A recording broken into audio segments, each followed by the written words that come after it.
Ay mga idol, mag-ihaw tayo ng tuyo mga idol. Dito mga idol, ito yung ulam natin ngayong hapunan mga idol. Kasi wala tayong ulam dito sa probinsya. Nasa probinsya po tayo mga idol.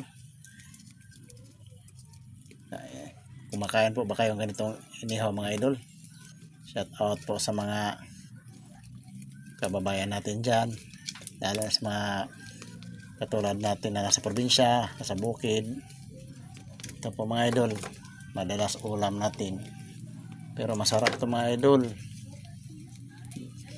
Araw-araw ganito ang ulam namin. Nag-aaral kami sa Bohol pa kami mga idol.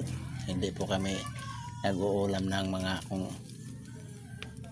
masarap na ulam dahil wala po tayong pera. Bale,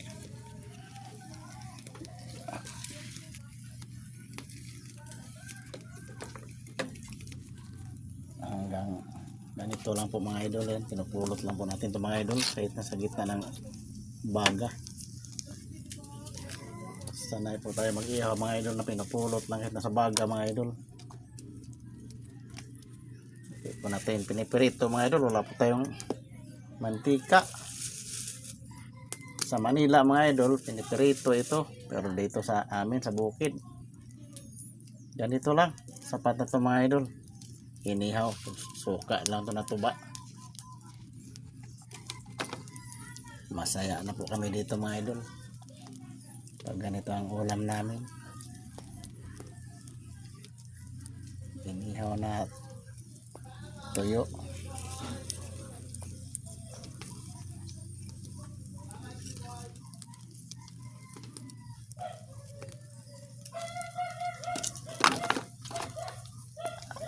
Ay, init.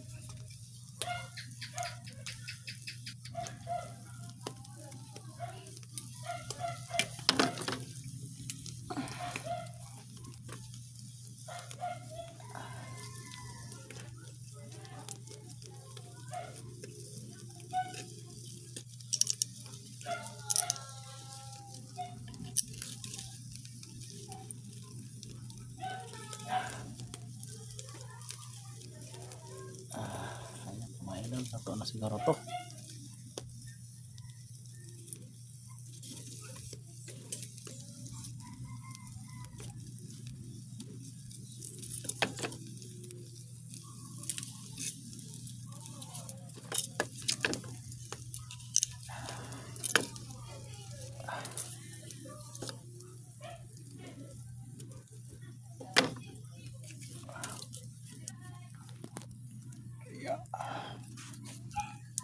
Yeah.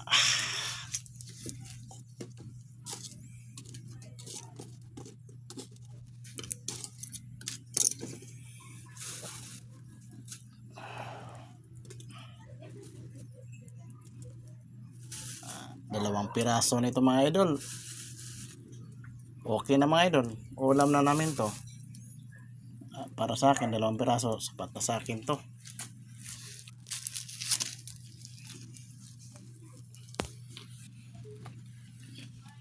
Kasi maalat din naman siya mga idol pag dinadamihan.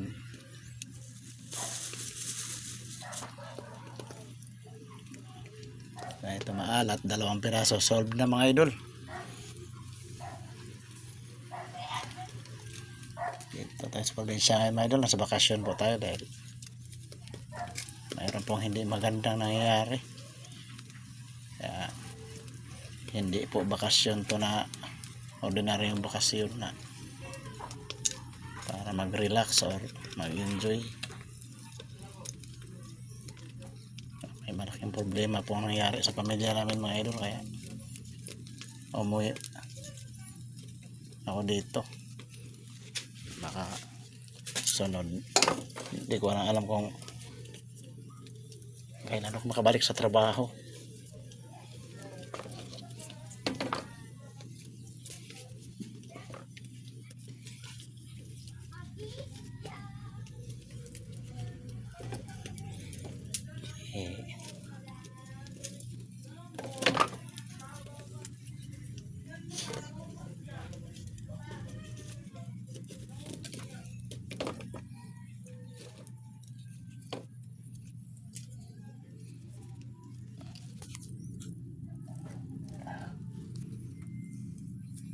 Okay na mga idol.